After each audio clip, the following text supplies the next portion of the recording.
so shiny and clean. Well, when you take pride in something and it's more than just an object, more than just a piece of machinery, you really take care of it. You do whatever it takes. I mean, I do whatever it takes to keep this car in the best shape that I can possibly do with what I have. So I received a comment tonight on somebody that replied to a video of mine that is pretty popular. It's about basically me stealing a vehicle and the essence of stealing a vehicle in retrospect to price. A Lincoln Town Car. There was an original car at $42,000 base price. Just a signature series vehicle you could find for between $40,000 and $42,000. And that's the bottom of the line Lincoln Town Car. The gentleman shared his thoughts on my video that pretty much went very popular in the Lincoln community, and a lot of people, the majority of people, leaving positive feedback. He said something along the lines of, why would anybody basically be proud of a silver Lincoln Town Car? Considering in the 2006 it was one of the top cars on the road, it was one of the most luxurious cars on the road, it was one of the most expensive cars on the road, and the base model was probably more expensive than most loaded American cars on the road. I would have to say to your comment, sir, you're not educated.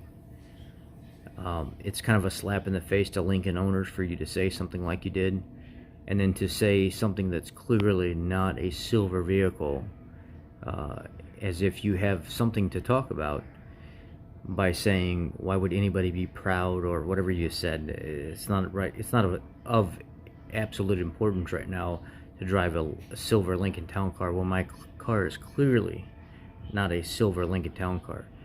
It's more of an issue with respect for the car community.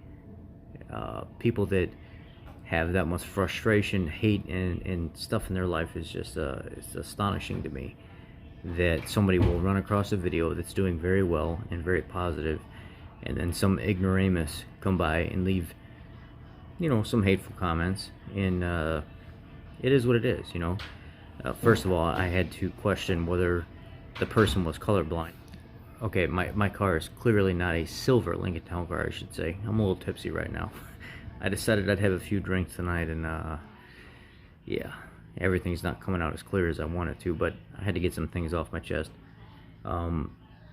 Second of all, I was doing some research in the middle of all this going on and trying to help people on how to decode their VINs, but there's a lot that goes into it, so my mind is a little jumbled right now with taking down notes and trying to help people with different manufacturing, decoding their VINs and stuff. And it's just, I can't believe that there's somebody that is so miserable in their life in general that they would want to stop by and leave such an ignorant comment on something that they obviously know nothing about. I'm going to share a screenshot of the comment that was left.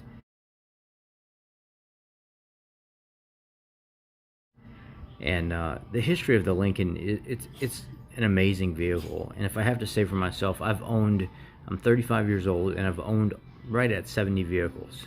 I'm a master tech at a Ford dealer. Buying, refurbishing, fixing up, souping up vehicles is my thing. It's what I do. It's not unheard of for somebody to be in their mid-30s to late 30s, early 40s, and own more vehicles than most people have lived at that lived 80, 90 years old. A lot of people keep the same vehicle for 10, 15 years before getting rid of it, if not longer sometimes. Me, I love vehicles. But the most fun vehicle, the most reliable, comfortable, performing vehicle that I have ever driven is a Panther platform car, by far. They don't make vehicles like this.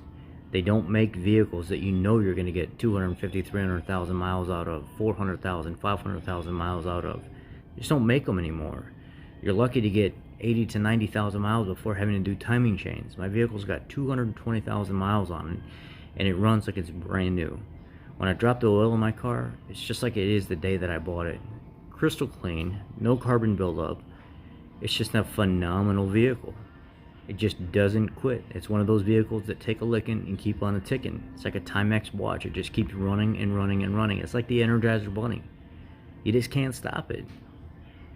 It's one of those vehicles that you just learn to appreciate because of the quality and the simplicity that was put into it, that you just cannot beat it. So I would say, for the people that want to leave ignorant comments about why would somebody be proud of a Lincoln Town Car, it's because you can go out right now and buy a vehicle, brand new, 2020, come back to me 10 years from now, and I'll be able to tell you that I'm having the same problems now, 10 years from now, that I'm having right now, which is zero. And you would have complained about timing chains and water pumps and turbos going out and engine leaks and everything else, and I'm still going to be taking a licking and keep on a ticking. Here's the comment. Please do better, guys. Please do better. Debbie Downers, I know you're out there. You're not really welcome in my message box. You're not really welcome in my mind and in my life and the people that I'm affiliated with and associated with here. We're positive people. We get together, we do things together, we collaborate together, we build each other up. We're a family of men and women that continue to build and make each other better. You come here, you're wasting your time. You're not going to get to us. We're better than that. We're Lincoln owners. We're proud of our vehicles. It's something to be proud of.